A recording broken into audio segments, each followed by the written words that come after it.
Bienvenue au Brac. J'ai commandé un room service pour la suite Georges.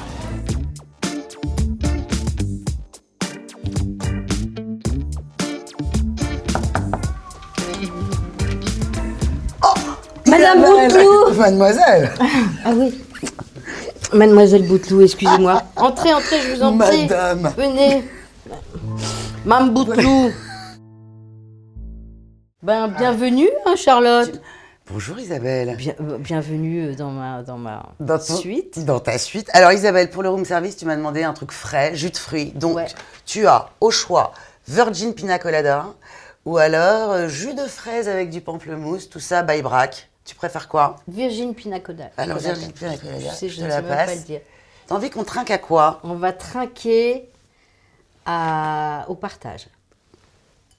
Le grand partage. Tu es aujourd'hui au Brac pour la promotion du dernier film de Lucien Jean-Baptiste, dans lequel il est question de nouveau départ et puis de reconversion professionnelle. Si aujourd'hui tu devais repartir et faire un autre métier, qu'est-ce que tu ferais? Qu'est-ce qui te ferait plaisir? Je pourrais pas être médecin malheureusement parce que j'aurais pas pu faire les études.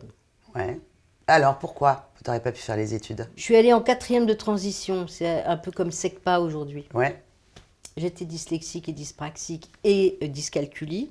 J'ai été dispensée de maths à partir de la seconde.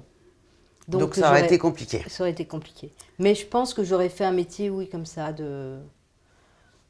où on soulage, Ouais. où on soigne. Tourner vers les autres. Ouais. Petite, rien ne te prédisposait à faire ce métier puisque tu n'étais pas ici d'un milieu artistique. Tu l'as dit, tu étais dyslexique, tu avais des problèmes avec les nombres, avec les chiffres. Comment est-ce que tu as rencontré le théâtre? Parce que tout est parti du théâtre. À 16 ans, je crois, à l'école. Ouais, mais je voulais déjà être actrice. Même petite. Tu te mettais en scène? Mais je crois que je ne savais pas ce que c'était en fait. Ouais. Je crois que je pensais que être actrice, c'était être clown. Faire rire. Ouais. Moi, je faisais du stand-up toute la journée hein, dans mon village.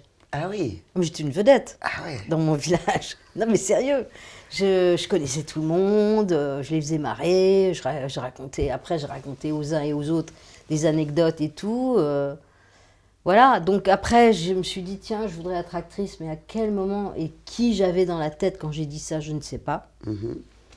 Après, j'ai fait croire que je voulais faire d'autres métiers, parce que j'avais un peu honte de dire que je voulais être actrice.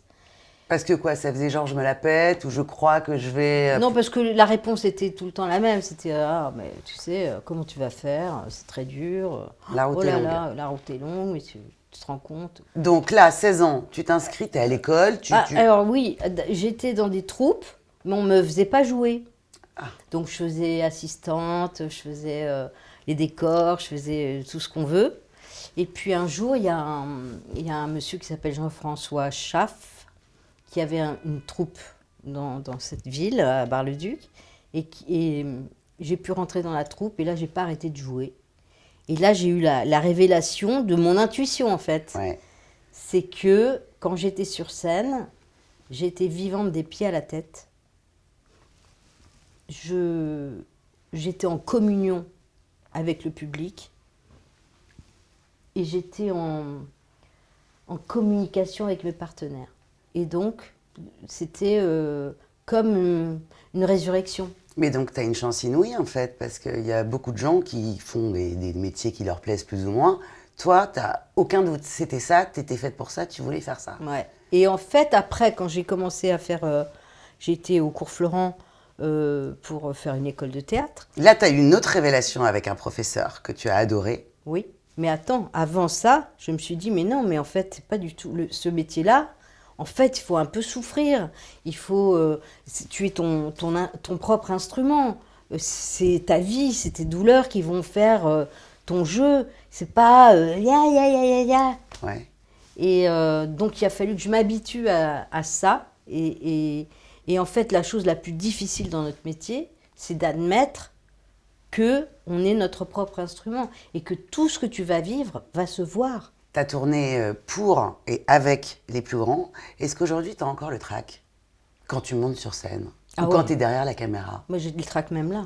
C'est vrai? Et c'est quoi comme trac? C'est le trac de ce que tu pourrais dire qui ne serait pas bien compris? C'est le trac de notre physique? C'est le trac de quoi? Je sais pas. Ça ne m'appartient pas. Est-ce que tu fais partie de ces acteurs qui détestent se voir à l'écran? Est-ce que tu regardes les films dans lesquels tu joues? Ben, quand je regarde les films, oui, je regarde les films par politesse. Ouais, pour le réalisateur. Ouais. Et je me regarde, je regarde les autres et tout. Je suis assez lucide sur moi, Isabelle, mais le personnage, je le vois comme un personnage. Je ne me vois pas. Donc ça veut dire que je peux supporter de voir tout le film. Ouais, c'est ça. Mais, Tu es aussi metteuse en scène, tu as découvert des gens comme les Robins, comme Gad Elmaleh. je les ai pas découverts. Bah, on va dire que tu les as révélés. Non, on va dire que je ne les ai pas découverts. Ok. Je les ai couverts. Voilà, tu les as enveloppés. Il y a quelques personnes que j'ai enveloppées vraiment. Mais sinon, ils étaient déjà comme ils sont devenus. Ils étaient déjà comme ça. Parce que, voilà, tu fabriques pas une personne. Ouais. Tu fabriques pas un artiste. Tu ne fabriques pas sa rareté. Tu es saisi par sa rareté et tu l'accompagnes. Moi, je me suis vécue vraiment comme une fan numéro 1. Ouais, mais tu les as aidés à se révéler. Ben, c'est ce qu'ils disent. Ouais. Mais je pense que le public aussi nous aide à nous révéler. Enfin, c'est d'être aimé qui nous aide à nous découvrir en permanence. Et à propos d'être aimé, est-ce que tu es sensible aux critiques? Alors, je suis la critique la plus sévère avec moi-même. Donc, bienvenue à toutes les critiques. Elles ne seront jamais aussi sévères que celles que je me fais. Par contre, je me suis protégée quand même de ça parce que j'étais un peu poreuse, comme on dit, et que, par exemple, quand le vent a soufflé bien, Oui. je me suis méfiée de moi et je suis restée concentrée sur mon désir. Quand tu dis je me suis méfiée de moi, c'est quoi? T'as eu peur de prendre la grosse tête? C'est quoi? Non, mais de plus être... De plus toucher terre un peu. Ouais, de plus être... de plus avancer en me questionnant. Et comme de toute façon, je pense que notre métier, c'est un métier de doute, puisque on nous donne un texte, c'est des mots sur du papier, on ne sait pas qui est cette personne qui va passer dans nous et qu'on va incarner. Donc, comme je ne sais pas, je me raccroche au texte, au metteur en scène, à la costumière, à la coiffeuse, et tout. Je les laisse faire. Après, je me regarde, je dis, ah oui, elle est comme ça, ok. Ouais.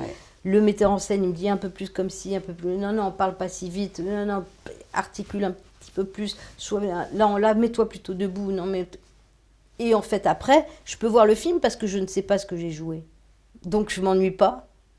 Beaucoup d'acteurs parlent, je vois ça dans les interviews, de l'importance de garder son âme d'enfant. C'est un discours marketing où ça te parle? Qu'est-ce que concrètement, ça veut dire quoi, garder son âme d'enfant? Parce que la formule est jolie. Ouais, bah, je crois que non. Je crois qu'on passe toute sa vie à retrouver son âme d'enfant. Ouais. Je pense que tous les acteurs et les actrices ont en commun d'avoir été un enfant brisé. Et que on passe notre vie à rechercher cette légèreté, la pureté, l'amour aussi des autres ou peut-être de ce qu'on n'a pas eu. Ouais, je pense. Ouais. Et donc, je pense l'inverse, en fait. Isabelle, tu as tourné dans tous les registres. Beaucoup, c'est vrai, aussi des comédies qui t'ont rendu... Je t'imagine assez mélancolique. Mélancolique, non. Nostalgique, absolument pas. Absolument pas. Non. Moi, je suis dans l'instant présent. Et roule ma poule. Ouais, je n'ai pas d'anticipation, Je suis obligée d'avoir de l'anticipation dans l'organisation parfois, mais sinon, absolument pas de prévision professionnelle, pas du tout de prévision... pas de plan de carrière, puisque de toute manière, voilà, mais non, voilà. Mais jamais, j'ai jamais eu ça. Mais ce que j'ai aimé dans mon métier, c'est qu'on ne sait pas. On ne sait pas à l'avance. Mais on a aussi l'angoisse du téléphone qui sonne pas, même si tu n'as pas dû connaître ça beaucoup. On est beaucoup dans le désir. Ben si, moi j'ai connu ça absolument. À chaque fois, je me dis, bon, alors, qu'est-ce que je pourrais faire? Alors maintenant, j'ai 62, donc qu'est-ce que je pourrais faire? À part me mettre sur une plage dans un petit cabanon. J'ai vu que tu aimais ça, les pique-niques à la plage. La plage et les pique-niques. C'est mon rêve ultime. La plage et les pique-niques. Plage, pique-nique et Ça, c'est ta life, ça. et baignade. T'adorerais. Mais je ne rêve que de ça. Et tu sais, moi j'adore me baigner. Ouais. Et j'ai des amis qui n'aiment pas le soleil, j'ai des amis qui n'aiment pas se baigner, j'ai des amis qui... Je n'ai pas trouvé les amis Avec qui partir? avec qui je peux aller me baigner, pique-niquer et tout ça. Les gens ils disent ah non mais c'est naze de pique-niquer, Bah, les ouais. gens c'est T'as pas naze dû de se beaucoup baigner. chercher, Isabelle, hein, parce que moi, un pique-nique sur la plage et en plus avec toi, je te le dis, j'y vais direct. Eh ben écoute, Isabelle, qu'est-ce que tu veux qu'on te souhaite pour la suite? bah, pour la suite déjà de tenir debout, Oui. de continuer à croiser des gens formidables, que le monde se mette à s'écouter, à partager et à se respecter. Hommes, femmes, femmes, hommes. Ouais. Je suis ici ou je suis là. Non, non, non, tout le monde est là. On a tous vécu des trucs. Ça devrait nous mettre à égalité. Donc, égalité, fraternité, liberté, non, je pense que ça commence d'abord par respect et partage. Merci Isabelle pour ces mots inspirants. Merci Isabelle. Allez, on trinque. Et à quoi veux-tu trinquer, toi? Bah écoute, moi, ça me va bien là, ta dernière phrase. Le partage. Ouais.